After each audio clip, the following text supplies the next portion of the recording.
Good morning बच्चों, good morning. आज हमें करना है मैग्नेटिज्म एंड मैटर का लेक्चर 6। पिछले क्लास में क्या किया, हमने 3 तरह के मैग्नेटिक मटेरियल देखे, या यूं कहो कि मैग्नेटिक मटेरियल को 3 कैटेगरी में डिवाइड किया। Diamagnetic, paramagnetic, ferromagnetic.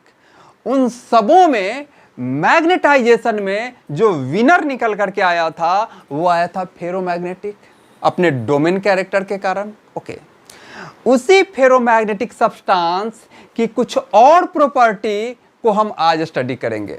लाइक कि हमने एक फेरोमैग्नेटिक सब्सटेंस को मैग्नेटाइज कर दिया, तो मैग्नेटाइजिंग फील्ड हटाने के बाद क्या उसकी टोटल मैग्नेटाइजेशन खत्म हो जाती है या कुछ बची रहती है?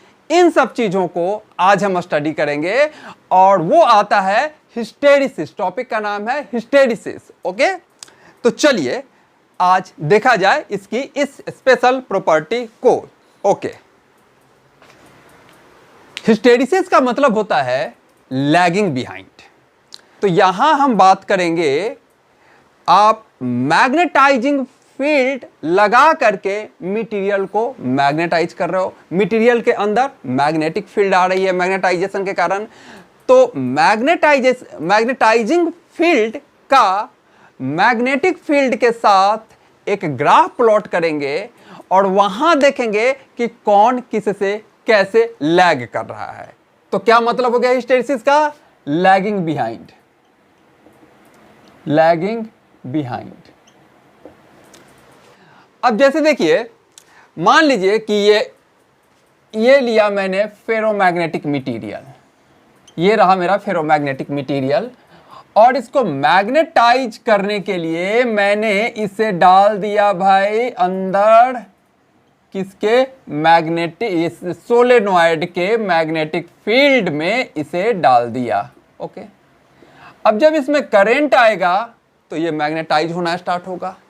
तो हम इसके अंदर के मैग्नेटिक फील्ड का ग्राफ मैग्नेटाइजिंग फील्ड इंटेंसिटी के साथ ड्रॉ करेंगे और देखेंगे कि ये रिलेशन कैसा आता है।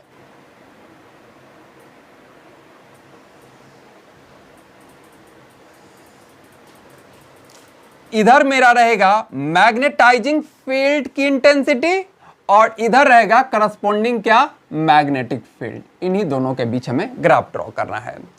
तो इनिशियली जब आपने एक फेरोमैग्नेटिक मटेरियल को मैग्नेटाइज करने के लिए इसके अंदर डाला तो शुरू में कोई करंट नहीं था, तो कोई मैग्नेटाइजिंग फील्ड नहीं थी, करस्पॉन्डिंगली कोई मैग्नेटिक फील्ड नहीं था। यहां पर ये point no H no B start किया ऑरिजिन से। जैसे जैसे आपने मैग्नेटाइजिंग फील्ड बढ़ाया, ये तगड़ी मैग्नेटाइजेशन स्टार्ट हो गई, ऐसे ऐसे ऐसे, और फिर कहीं जाके ये सेचुरेट हो गई यहां इस पॉइंट पे। ओके, यानी ये ओ से चला और फिर यहां आकर के, मान लो इसे ए पॉइंट कह दिया, तो ए पे आके सेचुरेट कर गया। तो ए आके आपका हो गया सेचुरेशन, हो गया ए पॉइंट पे। ओके, हम फील्ड बढ़ाते गए, बाहर का मैग्नेटाइजेशन बढ़ता गया और ये यहां पर सेचुरेट कर गया। ओके, अब हम इस बाहर के मैग्नेटाइजिंग फील्ड की वैल्यू कम करते जाते हैं। तो करस्पॉन्डिंगली ऑब्वियसली इसका जो मैग्नेटाइजेशन हुआ है, इसके अंदर जो मैग्नेटिक फील्ड बना है वो भी घटता जाएगा। पर यहां पर क्या होगा कि ये ग्राफ अगर H जैसे जैसे बढ़ाए थे, I वैसे वैसे बढ़ा, यहां आ गया। मैग्नेटिक फील्ड वैसे वैसे बढ़ा, ये ग्राफ यहां आ गया। ओके, तो हम जैसे जैसे H घटाएंगे अकॉर्डिंगली भी नहीं घटेगा, वो एक अलग ही रास्ता बना लेता है। आप H घटा रहे थे, लो यहां से H घटाना स्टार्ट किया, पर B उस रास्ते से नहीं घट करके ये देखो यहां आ गया, इस रास्ते अलग रास्ता बना लिया। ये पॉइंट B अगर मैं मान लूं, तो जब आपने मैग्नेटाइजिंग फील्ड की इंटेंसिटी को यहां से घटा करके फिर जीरो कर दिया, तो देखिए ये मैग्नेटिक फील्ड इसके अंदर जीरो नहीं हुआ है, बल्कि इतना बच गया। ओके, तो जितना बच गया उसको हम क्या कहेंगे कि भाई इतनी रिटेंटिविटी आ गई। इतनी रिटेंटिविटी मतलब इतना इसने अपने पास बचा लिया। और यहां पर एक बात और है, अगर हम इस पॉइंट के बाद, ए पॉइंट के बाद फर्दर अगर हम मैग्नेटाइजिंग फील्ड को बढ़ाते जाएं तो कोई फायदा नहीं है, कारण कि 100% मैग्नेटाइजेशन हो चुका, सेचुरेशन पे वो आ गया। कुछ उसी प्रकार कि भाई आप अपने मोबाइल है, मोबाइल में चार्जर लगा दिया, तो चार्जर अब चार्ज करा 10%, 20%, 40%, 80%, 100%, तो उसके बाद भी अगर आप चार्जर लगाए हुए हो तो 100 से 200 थोड़े ना हो जाएगा, यानी कि अब तो 100% मैग्नेटाइज हो गया, अब थोड़े ना और बढ़ेगा। तो यहां से एच और बढ़ाने का कोई मीनिंग नहीं है। ओके, अब जब हम एच घटा करके जीरो कर दिए, यानी बाहर वाले मैग्नेटाइजिंग फील्ड को जीरो कर दिए, तब भी मैग्नेटिक फील्ड इसके अंदर जीरो नहीं हुआ। यानी अलाइनमेंट जितना हुआ था 100% अलाइनमेंट हो गया था, तो वो 100% डी अलाइन नहीं हुआ, कुछ ना कुछ मैग्नेटिक मोमेंट बचा रह गया, कुछ ना कुछ अलाइनमेंट अभी भी बची रह गई। उसी को हम क्या कह रहे हैं, रिटेंटिविटी, यानी ओबी इसकी क्या होगी, रिटेंटिविटी होगी। यहां पर लिख लीजिए, ओबी इसकी आ गई वैल्यू रिटेंटिविटी, और रिटेंटिविटी को हम रिमिनेंस भी कहते हैं। तो जितनी इसकी मैग्नेटाइजेशन बच गई, अब इसे कंप्लीटली डीमैग्नेटाइज करने के लिए हमने क्या किया, बाहर का मैग्नेटाइजिंग फील्ड उल्टी दिशा में लगा दिया। यानी यहां पर बैटरी ऐसे सप्लाई कर रहा था, मैंने ऐसे वाली बैटरी जोड़ दी जो इधर की तरफ सप्लाई करे, तो बचे खुचे जो अभी यहां मैग्नेटाइजेशन है उसको भी पकड़ के जबरदस्ती अब क्या करेगा, उसके मैग्नेटाइजेशन को वो ब्रेक करेगा। तो उल्टी दिशा में जब फील्ड हमने देनी स्टार्ट कर दी, उल्टी दिशा में हमने करंट देना स्टार्ट कर दिया, तो बचे खुचे मैग्नेटाइजेशन को घटा करके यहां पर इसने जीरो कर दिया। ये पॉइंट आ गया सी। तो आप अब यहां देखिए, H की ये वैल्यू, ये वाली H की वैल्यू जिसके करस्पॉन्डिंग इसकी रिटेंटिविटी को घटा करके जीरो कर दिया, उसको बोलते हैं हम कोएर्सिविटी। ये क्या है, मैग्नेटिक इंटेंसिटी की वो वैल्यू जो कि उसके बचे हुए मैग्नेटाइजेशन को जीरो वाइज कर दे। तो उसी हम क्या कहेंगे, कोएर्सिविटी। कोएर्सिविटी, उसी को हम कहेंगे कोएर्सिविटी। यानी यहां पर मैग्नेटिक फील्ड हो गया जीरो। ओके, अब उल्टे डायरेक्शन के ही फील्ड को, उल्टे डायरेक्शन के ही करंट को अगर हम और बढ़ाते जाएं, तो अब इस मटेरियल में उल्टा डायरेक्शन में मैग्नेटाइजेशन स्टार्ट हो जाएगा। उल्टे डायरेक्शन में मैग्नेटाइजेशन स्टार्ट हो जाएगा और फिर वो यहां आकर के सेचुरेट करेगा उल्टे डायरेक्शन वाला। तो हम जिसको कहेंगे, इसको कहेंगे हम रिवर्स सेचुरेशन पॉइंट। डी क्या मेरा हो गया, रिवर्स सेचुरेशन। उल्टे डायरेक्शन में अब सब अलाइन हो गया, वहां पर अब सेचुरेशन आ गया। तो D reverse saturation, D reverse saturation हो गया। ओके, यहां पे अब हम उल्टे डायरेक्शन वाले H को, यानी मैग्नेटाइजिंग फील्ड इंटेंसिटी को घटाएंगे, तो जो उल्टे डायरेक्शन में हो रखा है प्रॉपर अलाइनमेंट, वो घटना स्टार्ट हो जाएगा। ठीक है, तो अब हम यहां से वो काम कर रहे हैं, H को घटा रहे हैं, उल्टे डायरेक्शन वाले H को घटा रहे हैं, मतलब निगेटिव H को घटा रहे हैं। तो ये चलिए, ये घटाएंगे तो ऐसे ऐसे ऐसे ऐसे ऐसे। ओके, यहां पर देखिए निगेटिव H को घटाते घटाते जीरो कर दिया, फिर भी अभी क्या हो गई, रिटेंटिविटी बची हुई है। उल्टे डायरेक्शन जो अलाइनमेंट हुआ था वो पूरा का पूरा डी अलाइन नहीं हुआ, फिर रिटेंटिविटी बची हुई है। तो इसको भी खत्म करने के लिए अब हम फिर से करंट देना स्टार्ट कर दिए सीधी डायरेक्शन में, ताकि जो थोड़ा बहुत उल्टे डायरेक्शन में अलाइनमेंट बचा हुआ है उसको भी पकड़ करके खत्म करे। तो चलिए, यहां से हमने बढ़ाना स्टार्ट किया H सीधे डायरेक्शन वाला, तो ये यहां पर आते आते आते आते आते आते इसने इसको खत्म कर दिया। यहां पर आते आते यहां इसने फिर से उल्टे डायरेक्शन वाली जो मैग्नेटाइजेशन थी उसको जीरोवाइज कर दिया। ठीक है, और करंट हम और बढ़ाते जाएं तो फर्दर ये मैग्नेटाइज हो करके ये फिर से ये यहाँ यहाँ यहाँ यहाँ यहाँ यहाँ यहाँ आ गया, राइट। ओके, इसे D कह दिया, इसे E कह दिया, इसे F कह दिया, फिर से A पे आ गया। और फिर अब इसी साइकिल को वो रिपीट करता रहेगा, मैग्नेटाइजेशन, डीमैग्नेटाइजेशन, मैग्नेटाइजेशन, डीमैग्नेटाइजेशन। तो बात क्लियर हुआ। आपने मटेरियल को O से A तक क्या किया, मैग्नेटाइज किया, मैग्नेटिक इंटेंसिटी घटाई, लेकिन ये जीरो वाइज नहीं हुआ फील्ड, यहां आकर के फिर जीरो वाइज हुआ। ये बची हुई वैल्यू को आपने रिटेंटिविटी कह दिया। H की वो वाली वैल्यू जिसके लिए बची हुई इसकी रिटेंटिविटी जीरो हो जाए उसको क्या कह दिया, कोएर्सिविटी, राइट। फिर उल्टे डायरेक्शन में सैचुरेशन पे पहुंचा, फिर हमने मैग्नेटिक इंटेंसिटी घटाई, ये जीरो वाइज हुआ और फिर फर्दर ये मैग्नेटाइज हुआ।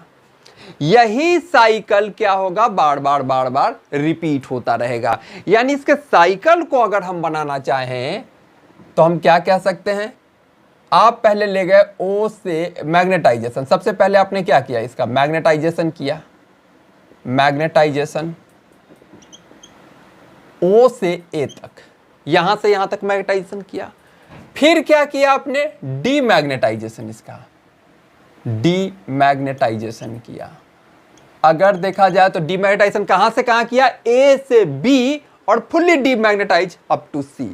यानी A से B पर B में फुल्ली डीमैग्नेटाइज नहीं हुआ था, रिटेंटिविटी बची हुई थी, C पॉइंट पे जाके फुल्ली डीमैग्नेटाइज हो गया। अब क्या किया आपने, उल्टे डायरेक्शन में H बढ़ा करके रिवर्स सैचुरेशन पे लाया। तो आप इसे कहोगे मैग्नेटाइजेशन, फिर से मैग्नेटाइजेशन, आप इसे कह लो रिवर्स मैग्नेटाइजेशन, रिवर्स मैग्नेटाइजेशन कह लो। ओके, उल्टे डायरेक्शन में ना, तो हमने बोल दिया रिवर्स मैग्नेटाइजेशन। ये कहां से कहां तक, C से लेके D तक। ओके, C से लेके D तक। और फिर यहां पर आ गया, इसको बोल दिया, यहां लिख दो रिवर्स मैग्नेटाइजेशन। और वहां से मतलब आप पहुंच चुके हो D पे, D से फिर आपने डीमैग्नेटाइजेशन किया यहां तक, F तक, डीमैग्नेटाइजेशन, डीमैग्नेटाइजेशन किया कहां तक, DEF तक। D से E पर थोड़ा बचा हुआ था तो फर्दर F तक जाके फुल्ली डीमैग्नेटाइज कर दिया, और F के बाद फर्दर मैग्नेटाइज कर दिया सीधे डायरेक्शन में, यहां पहुंच गया। तो देखिए ये साइकिल चलता रहेगा, किस चीज का, मैग्नेटाइजेशन, डीमैग्नेटाइजेशन, रिवर्स मैग्नेटाइजेशन, फिर से डीमैग्नेटाइजेशन और फिर magnetization, magnetization, demagnetization, reverse magnetization, demagnetization, फिर से मैग्नेटाइजेशन। ठीक है, बात क्लियर हो गया यहां तक। ओके, क्या होता है रिटेंटिविटी, क्या होता है कोएर्सिविटी, ये बात क्लियर हो गया। अगर हम डेफिनेशन वाइज कहना चाहें तो मान लो जैसे आपको रिटेंटिविटी का डेफिनेशन देना हो तो आप कहोगे value of magnetic field retained, बचा हुआ रह गया या लेफ्ट कहो, retained even when magnetizing field has become zero. उसके जीरो होने के बावजूद भी जो बचा रह गया वो उसकी रिटेंटिविटी है। वैसे ही अगर आप कोएर्सिविटी को डिफाइन करना चाहो तो क्या कहोगे, कोएर्सिविटी को डिफाइन करना चाहो तो ओके, आप कहोगे value of magnetic intensity needed to reduce magnetization, या आपको लेफ्ट मैग्नेटाइजेशन, जो बचा हुआ मैग्नेटाइजेशन है को जीरो। तो यहां लिख सकते हो आप value of magnetic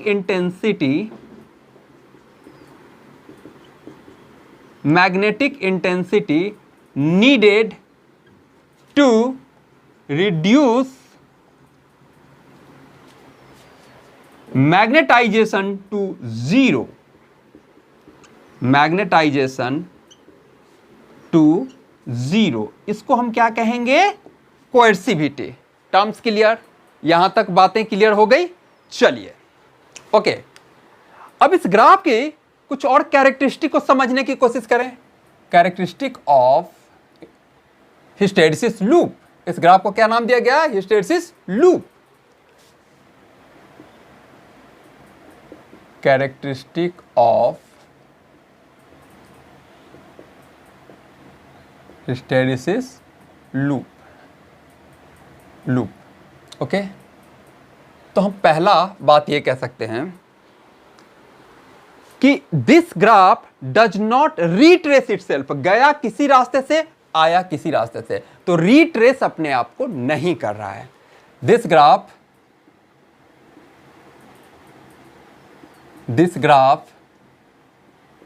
does not retrace itself, अपने आप को रीट्रेस नहीं कर रहा है, रास्ते इसके अलग अलग हैं। ओके, पहली बात। दूसरी बात, यूनिकनेस नहीं है। यूनिकनेस नहीं है कहने का मतलब क्या हुआ कि एक वैल्यू ऑफ एच के लिए, एच के मान लो इस वैल्यू के लिए मैग्नेटिक फील्ड की वैल्यू ये भी हो सकती है, मैग्नेटिक फील्ड की वैल्यू ये भी हो सकती है, मैग्नेटिक फील्ड की वैल्यू ये भी हो सकती है। आगे के साइकिल में भी देखें, कहीं भी देख लें, यहां पर देख लें, तो इस एच के वैल्यू के लिए मैग्नेटिक फील्ड की वैल्यू ये भी हो सकती है, मतलब या ये भी हो सकती है, राइट। ये वैल्यू बता रही है कि अभी इसका मैग्नेटिक फील्ड पॉजिटिव डायरेक्शन, मान लो कि हम राइट डायरेक्शन को पॉजिटिव डायरेक्शन कहें, तो अभी राइट डायरेक्शन में अलाइनमेंट है, राइट डायरेक्शन में मैग्नेटिक मोमेंट है। जबकि इसी एच के लिए यहां ये वैल्यू दिखा रही है कि लेफ्ट डायरेक्शन में मैग्नेटाइजेशन है, लेफ्ट डायरेक्शन में मैग्नेटिक फील्ड है, लेफ्ट डायरेक्शन में मैग्नेटिक मोमेंट है। बात समझ में आ रही है? तो एक एच के लिए आपको बी का यूनिक वैल्यू नहीं मिल पा रहा है, रादर बी के कई वैल्यूज मिल रहे हैं। यानी हम ये कह सकते हैं कि for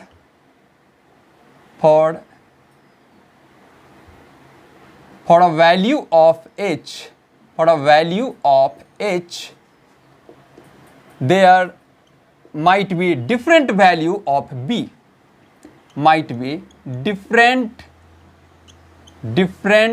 value of B. Okay, for a value of H there might be different value of B, which depends upon history of the material, which depends upon history, मतलब वो किस साइकिल के किस वाले फेज में है, which depends upon history of sample कह लो। बात क्लियर हो गई? ओके, थर्ड कैरेक्टरिस्टिक, इसका area of hysteresis loop is proportional to area of hysteresis loop is proportional to कि पर साइकिल में कितना एनर्जी लॉस हो रहा है। मैग्नेटाइजेशन डीमैग्नेटाइजेशन हो रहा है ना, तो इसमें एनर्जी लॉस भी होगा, क्योंकि बाहरी फील्ड को वर्क करना पड़ेगा मैग्नेटाइज के लिए, फिर डीमैग्नेटाइज के लिए। तो पर साइकिल में कितना एनर्जी लॉस हो रहा है वो इसके एरिया के प्रोपोर्शनल होगा। अगर ज्यादा बड़ा एरिया होगा तो ज्यादा एनर्जी लॉस होगा, अगर कम एरिया होगा तो कम एनर्जी लॉस होगा। ठीक है, तो area of hysteresis loop is proportional to energy loss per unit cycle, energy loss per cycle per unit volume of the material.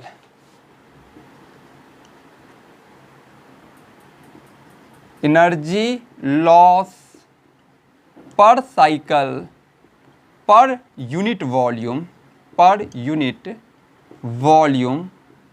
of the material, per unit volume of the material. बात clear हो गई? ये तीनों point clear हुए? चलिए, इस चीज को समझने के लिए, एनर्जी लॉस को समझने के लिए हम एक न्यूमेरिकल ले लेते हैं। न्यूमेरिकल है कि एक 10 केजी का सैंपल है, मान लो फेरोमैग्नेटिक सब्सटेंस लिया हमने, फेरोमैग्नेटिक सब्सटेंस सैंपल लिया, फेरोमैग्नेटिक सब्सटेंस का सैंपल है, उसका 10 केजी का सैंपल है, मान लिया आयरन है, डेंसिटी उसका हो गया 8 × 10⁻³ kg पर मीटर क्यूब। ओके, और ये दे रखा है हमें कि एनर्जी लॉस पर साइकिल पर यूनिट वॉल्यूम में हो रहा है 80 जूल। ठीक है, ये क्वेश्चन में हमें दे रखा है एनर्जी लॉस पर साइकिल पर यूनिट वॉल्यूम, ये मुझे दे रखा है 80 जूल। ओके राइट, तो अब पूछ रहा है कि ये 1 सेकेंड में ना 50 साइकिल करता है, यानी 50 हर्ट्ज फ्रीक्वेंसी पे ये काम कर रहा है। तो बताइए कि total energy loss per hour कितना होगा। आपसे पूछा है find energy loss per hour, if frequency of the loop, if frequency is 50 hertz, यानी 1 सेकेंड में 50 बार ये लूप रिपीट हो रहा है।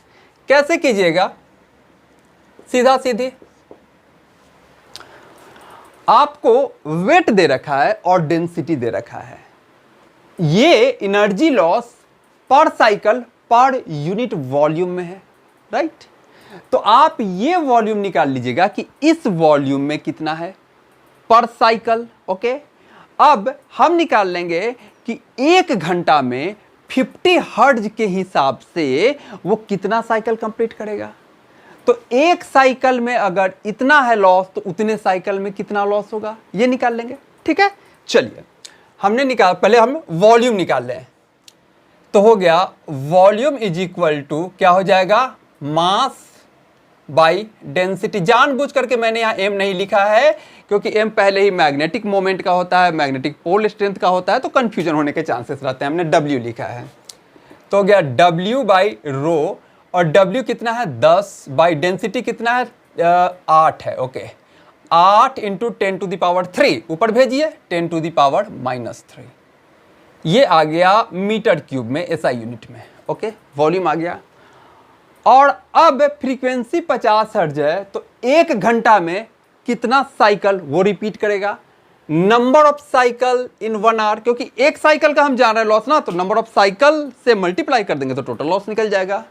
Number of cycles per hour, 1 घंटे में पूछ रहा है तो 1 आवर में निकाल लेते हैं। देखिए, नंबर ऑफ साइकिल पर सेकेंड गुना 60 पर मिनट हो गया, गुना 60 पर आवर हो गया, यानी इसको आप फ्रीक्वेंसी से, जो कि नंबर ऑफ साइकिल पर सेकेंड है, इंटू 60 × 60 कर दीजिए, पर आवर पहुंच गए, यानी 50 × 60 × 60, ये हो गया नंबर ऑफ साइकिल। 1 सेकेंड में, 1 मिनट में, 1 घंटे में। राइट, तो टोटल एनर्जी लॉस अब निकाल लेते हैं यहां से। टोटल एनर्जी लॉस, 1 साइकिल में एनर्जी लॉस कितना था 80, लेकिन वो पर यूनिट वॉल्यूम है, तो इतने वॉल्यूम में कितना होगा, इतने वॉल्यूम में 10/8 × 10⁻⁻3। ओके, 1 साइकिल में इतने वॉल्यूम में एनर्जी लॉस ये है। तो 1 साइकिल नहीं, यहां कितने साइकिल हैं भाई, अभी हमने निकाला 50 × 60 × 60, ये चलिए 1 0 2 0 3 0 ये गया। राइट, और 8 10 80 ये हो गया, तो 10 का स्क्वायर तो यहां से ये बन गया, और 5 6 6 6 5 30 30 छक्का 180 6 छक्का 36 36 5 180, हाँ 180 × 100 18,000 जूल लॉस हो गया पर आवर। काफी ज्यादा है, यानी कि ये इस साइकिल में रखने के लिए, इस साइकिल में जहां पर मैग्नेटाइजेशन डिमैग्नेटाइजेशन करना है उसके लिए ये सही मटेरियल नहीं है, बहुत ज्यादा एनर्जी लॉस करवा रहा है। तो आगे हम देखेंगे भी कि किस तरह जब ये एसी में लगाना हो, जहां लगातार मैग्नेटाइजेशन डिमैग्नेटाइजेशन होना है, तो हम किस तरह का मटेरियल रखेंगे, ये आगे इसके आएगा जब हम पढ़ेंगे फेरोमैग्नेटिक के टाइप्स पढ़ेंगे, हार्ड फेरोमैग्नेटिक, सॉफ्ट फेरोमैग्नेटिक। चलिए ओके, मिटाया जाए, एक और छोटा सा न्यूमेरिकल ले लिया जाए, कोएर्सिविटी पे ले लेता हूं मैं। ओके चलिए,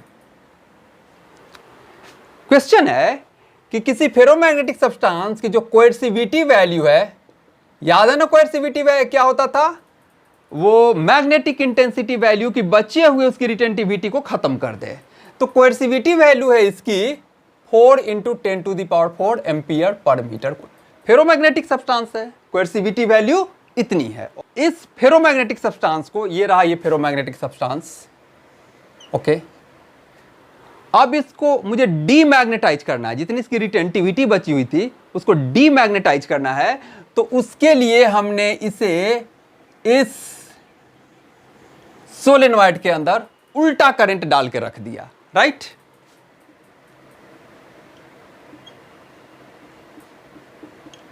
ओके, तो हमसे पूछ रहा है कि आई की वो वैल्यू बताइए जो इसे कंप्लीट, आई की मुझे वो वैल्यू बताइए जो इसे कंप्लीट डीमैग्नेटाइज कर दे, मतलब इसकी रिटेंटिविटी को खत्म कर दे। चलो फाइंड, आपको निकालना है value of I so that it gets demagnetized completely, demagnetized completely, demagnetize completely. बात क्लियर? ओके, आपने ग्राफ में क्या देखा था, H की वैल्यू उल्टी दिशा में मैग्नेटाइजिंग फील्ड लगाए हम, ओके। तो वो H की वैल्यू N × I हो जाएगी, यही होता है ना, मैग्नेटाइजिंग फील्ड इंटेंसिटी HNI होता है, देखें हम लोग। इसी NI, इसी H से हमें कोएर्सिविटी 4 × 10⁴ को खत्म कर देना है, राइट। यानी NI = 4 × 10⁴।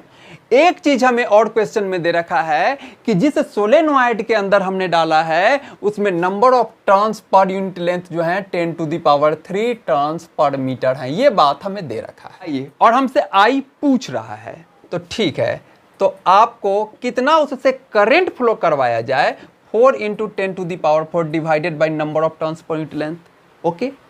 4 × 10⁴ डिवाइडेड बाय कितना, 10⁻³ 1000 टर्न्स पर मीटर। अगर सेंटीमीटर वगैरह में दिया हुआ रहता तो उसको पर मीटर में ले आते, SI में ले आते, यहां तो चलिए हमें डायरेक्ट पर मीटर में दे रखा है। तो 10⁻³ से गया, ये बच गया 10, 4 10 40 एम्पियर। हम इसमें 40 एम्पियर का करंट फ्लो करवा देंगे तो फुल्ली डीमैग्नेटाइज हो जाएगा, उसकी रिटेंटिविटी खत्म हो जाएगी, जीरोवाइज हो जाएगी। आई होप कि क्लियर हो गया होगा थोड़ा कंसेप्ट इसका। चलिए, अगर कहीं आपका कुछ नोट डाउन करना छूट जाए तो काइंडली इसे बैक करके पॉज करके नोट कर लें। अब चलिए, हमने देखा कि फेरोमैग्नेटिक सब्सटेंस में इस तरह की प्रॉपर्टी होती है, वो हिस्टेरिसिस से शो करता है। तो क्या सारे फेरोमैग्नेटिक सब्सटेंस एक ही तरह के होते हैं? क्या सारे फेरोमैग्नेटिक सब्सटेंस का जो हिस्टेरिसिस लूप बनेगा वो एक ही तरह का बनेगा? नहीं, इनमें भी अलग अलग कैटेगरी है। कुछ को हम बोलते हैं सॉफ्ट, कुछ को हम बोलते हैं हार्ड, ओके। और उसके आधार पे फिर अलग अलग जगहों पे उनके यूज होते हैं। तो अब हम करेंगे क्लासिफिकेशन ऑफ फेरोमैग्नेटिक सब्सटेंस।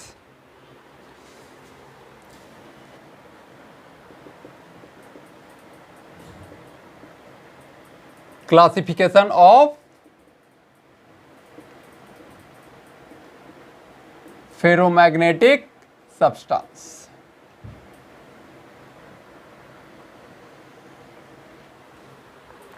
दो कैटेगरी है इसकी, एक है सॉफ्ट फेरोमैग्नेट और एक है हार्ड फेरोमैग्नेट।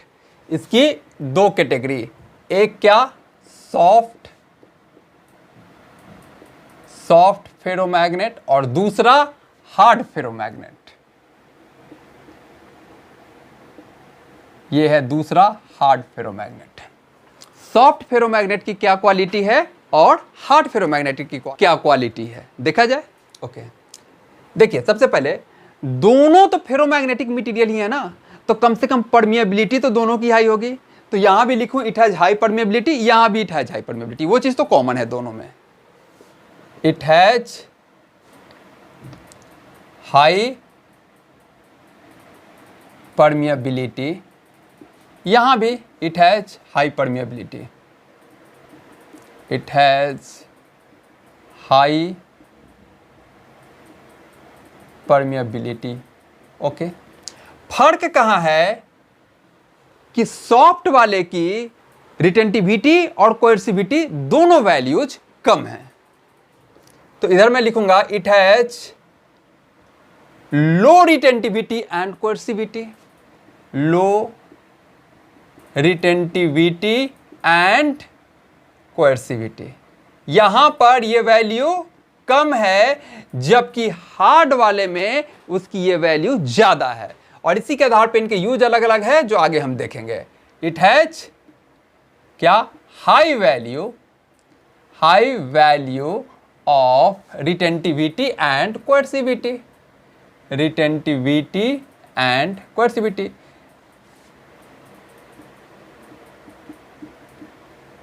कोएर्सिविटी, अब अगर रिटेंटिविटी भी कम है और कोएर्सिविटी भी कम है तो इसका मतलब ये हुआ कि ये भी कम है और ये भी कम है, तो ये जो एरिया बनेगा वो भी तो छोटा ही बनेगा ना। तो ये एरिया छोटा बनेगा, तो हिस्टेरेसिस लॉस इस एरिया के प्रोपोर्शनल होता है। तो यहां क्या लिखेंगे, हिस्टेरेसिस लॉस इज लो, और यहां क्या लिखेंगे, hysteresis loss is high. Okay, hysteresis loss यहां का कम है, लो, और यहां हम लिखेंगे हिस्टेरेसिस लॉस इज हाई, ज्यादा एरिया। ओके, चौथा पॉइंट, सिंस यहां लॉस कम है तो इनको उन जगहों पे लगाया जा सकता है जहां पे फ्रीक्वेंटली मैग्नेटाइजेशन डीमैग्नेटाइजेशन होनी है, इलेक्ट्रोमैग्नेट में। It is use to make electromagnet, और इनमें जो हो जाता है परमानेंट हो जाता है, एक बार दे दो तो वहां से अपने पास रख ही लेते हैं परमानेंट उनको। इनकी रिटेंटिविटी ज्यादा है, इनकी कोएर्सिविटी ज्यादा है, तो इनको हम यूज कर सकते हैं परमानेंट मैग्नेट बनाने में। तो ठीक है, अगला पॉइंट लिखिए, it is used to make क्या, इलेक्ट्रोमैग्नेट, इलेक्ट्रोमैग्नेट। और इसमें हम क्या लिखें, it is used to make permanent magnet, it is used to make permanent magnet,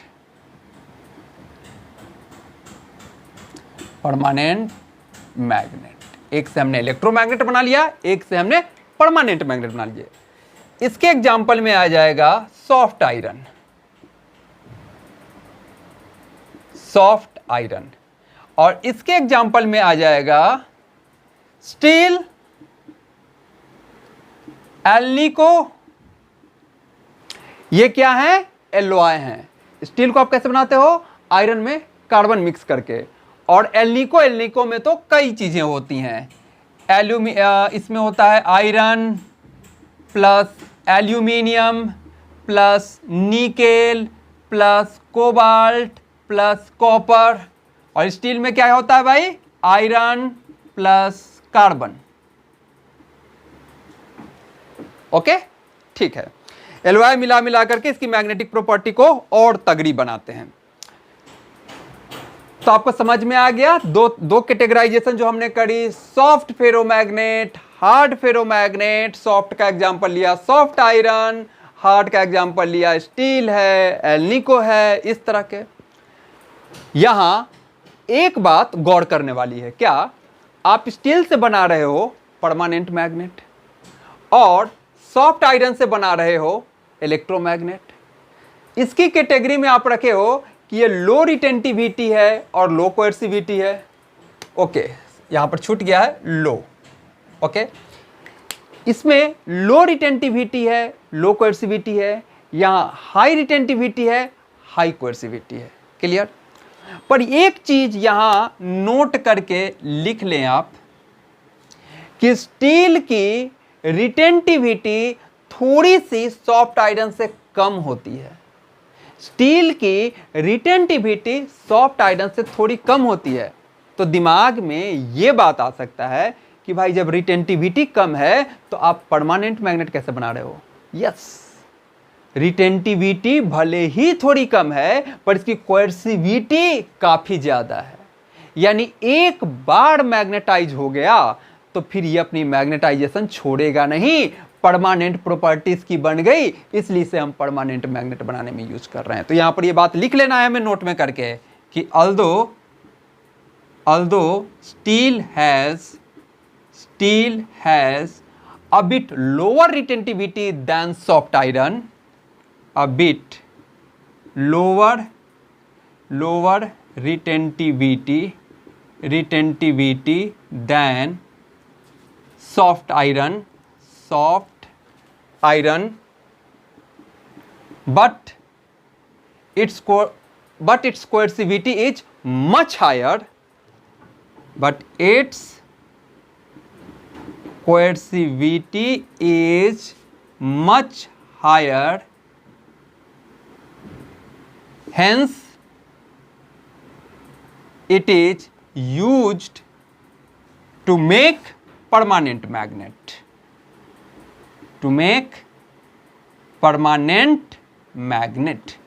बात क्लियर हुई? इनके थोड़ा सा हिस्टेरेसिस लूप भी देख लेते हैं, फर्दर आइडिया हो जाएगा। इधर है आपका सॉफ्ट आयरन, इसको बनाता हूं, और इधर स्टील का बनाता हूं। देखिए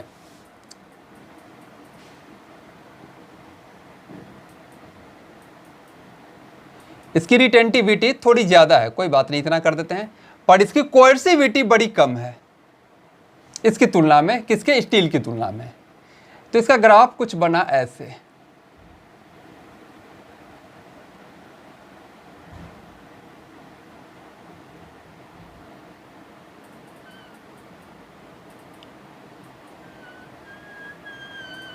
इस तरह का।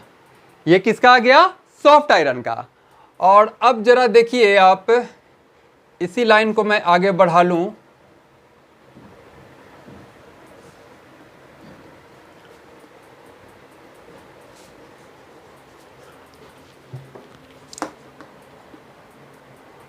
अब बात कर रहे हैं स्टील की। इसकी तुलना में इसकी देखिए, इसकी रिटेंटिविटी यहां थी ना, ओके, इससे थोड़ा कम हो गया, यहां आ गया इसका रिटेंटिविटी यहां आ गया, पर इसकी कोएर्सिविटी बड़ी है। तब देखिए क्या कहानी होगा।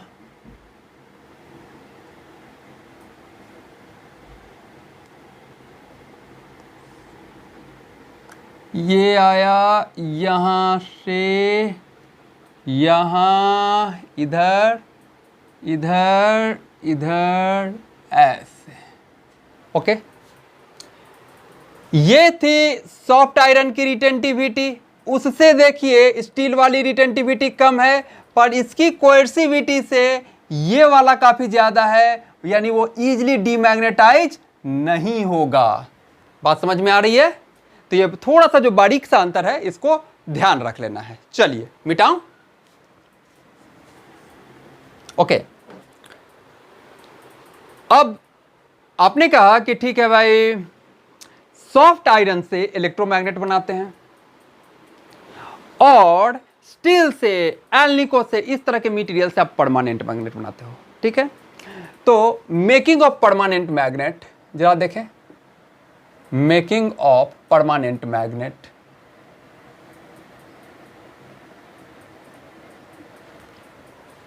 Permanent magnet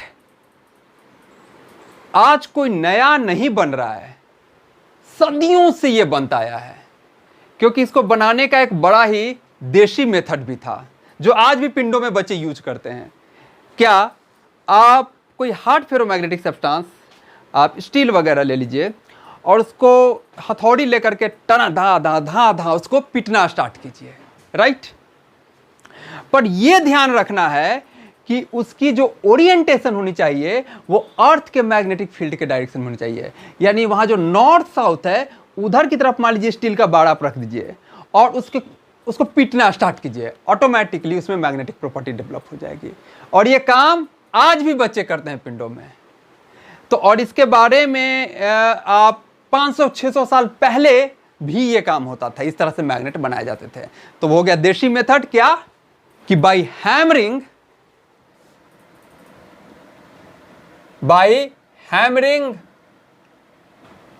hard ferromagnetic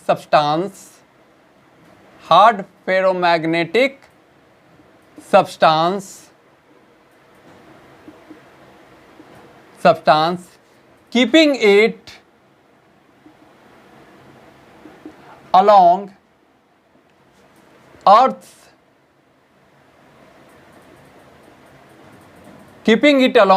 north-south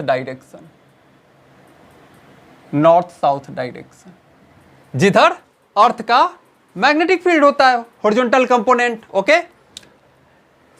देखिए ये देसी मेथड काम कैसे करता है। पहला चीज, जब आप हथौड़ा से जब आप इंपैक्ट कर रहे हो तो आप बेसिकली उसकी डोमेन डिस्टर्ब कर रहे हो, उसके डोमेन को ब्रेक कर रहे हो। आप डोमेन ब्रेक हो जाने से उसके डाइपोल्स फ्री होने लगते हैं और उन डाइपोल अभी किधर आपने रखा हुआ है, नॉर्थ साउथ डायरेक्शन में। अर्थ का मैग्नेटिक फील्ड धर के पकड़ के उसको पटापट अलाइन कर देता है। समझ में आ रही है बात? आपकी हैमरिंग उसके डोमेन को ब्रेक कर रही है और साथ के साथ अर्थ का मैग्नेटिक फील्ड उसे रीओरिएंट करता जा रहा है, उस डायरेक्शन में मैग्नेटाइज करता जा रहा है। तब आपका हो गया मैग्नेट तैयार, परमानेंट। क्योंकि एक बार आपको तो पता है कि परमानेंट मैग्नेट की प्रॉपर्टी क्या है कि एक बार मैग्नेटाइज कर दिया तो फिर उसकी रिटेंटिविटी काफी हाई होती है, वो जल्दी छोड़ता नहीं है। वही क्या सलमान खान के डायलॉग जैसा कि एक बार कमिटमेंट कर दिया तो कर दिया, इसने भी एक बार मैग्नेटाइज हो गया तो ये हो गया। ठीक है, बात समझ में आ गई, ये मेथड समझ में आ गया। और दूसरा जो मॉडर्न मेथड है, आप सोलेनॉइड के अंदर डाल दीजिए इसको, हार्ड फेरोमैग्नेटिक सब्सटेंस को, और उसको मैग्नेटाइज कर दीजिए करंट डाल के, by magnetizing it by inserting inside solenoid, उसके अंदर डाल दीजिए, मैग्नेटाइज हो जाएगा अपने आप।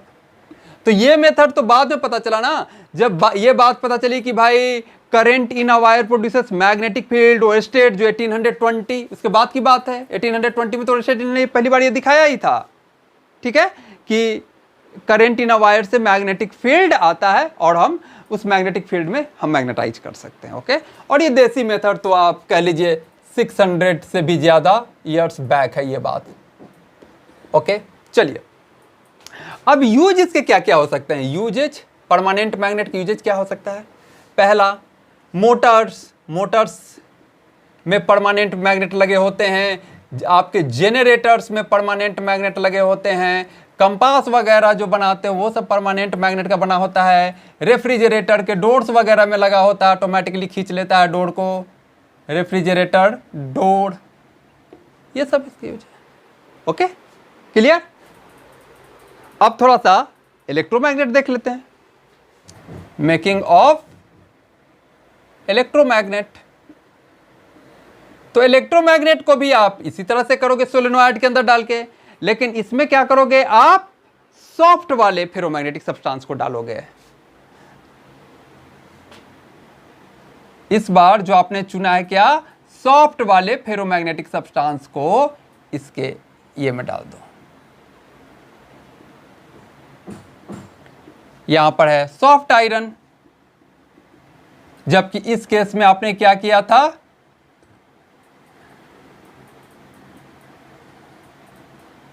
इस केस में था स्टील, एल्निको, इस तरह का मटेरियल था। Okay, right. Bye inserting soft ferromagnetic substance inside solenoid, solenoid के अंदर डाल दो, हो जाएगा। क्लियर? चलिए, अब इसका यूजेज क्या हो सकता है इलेक्ट्रोमैग्नेट का? इलेक्ट्रोमैग्नेट का यूजेज जहां पर फ्रीक्वेंटली मैग्नेटाइजेशन डीमैग्नेटाइजेशन होनी है वहां पर इसका यूज आएगा। जैसे आप देखिए,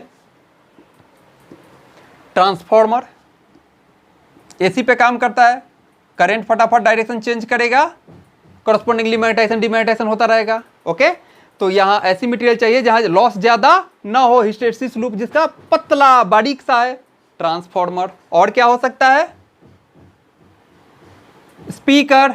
स्पीकर में आपके बोलने की इंटेंसिटी के आधार पर उसकी वाइब्रेशन चेंज होती है, करस्पॉन्डिंगली करंट चेंज होता है, करस्पॉन्डिंगली मैग्नेटाइजेशन चेंज होता है, और जहां भी फ्रीक्वेंटली मैग्नेटाइजेशन डीमैग्नेटाइजेशन चेंज होगा वहां हम इलेक्ट्रोमैग्नेट यूज करेंगे, परमानेंट मैग्नेट नहीं यूज करेंगे। स्पीकर हो गया।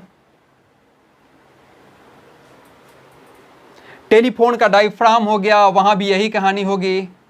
टेलीफोन का डायफ्राम हो गया, इन सब जगहों पे ये होगा। ठीक है, और आजकल तो इसका एक बड़ा अच्छा यूज होता है ये हैवी लोड को उठाने में। इलेक्ट्रोमैग्नेटिक क्रेन होते हैं बड़े बड़े, जो कार को भी खिलौने की तरह उठा ले हैं, वो बड़े बड़े शिपिंग यार्ड में लगे होते हैं ना, बड़े बड़े वैगन्स। शिपिंग यार्ड में जो बड़े बड़े वैगन्स लगे होते हैं उनको इलेक्ट्रोमैग्नेट से उठा के आराम से लोडिंग डीलोडिंग करता है आराम से। ठीक है, तो आप लिख सकते हैं strong electromagnets are used in strong electromagnets are used in electromagnetic cranes. Electromagnetic cranes. Clear? बात समझ में आया? सारे तरह के मटेरियल, डाया, पारा, फेरो और फेरो की स्पेशलाइज्ड प्रॉपर्टी, ये सब आई होप कि काफी हद तक आप बच्चों को क्लियर हो गया होगा। तो इस तरह से थियोरेटिकली ये चैप्टर ओवर हो गया। अब कंपटीशन में हाल के ईयर्स में आए हुए कुछ इसके क्वेश्चंस देखेंगे हम, और फिर हम नेक्स्ट चैप्टर की तरफ मूव करेंगे। तो ठीक है, मन लगा के पढ़ते रहिए। थैंक यू बच्चों, थैंक यू।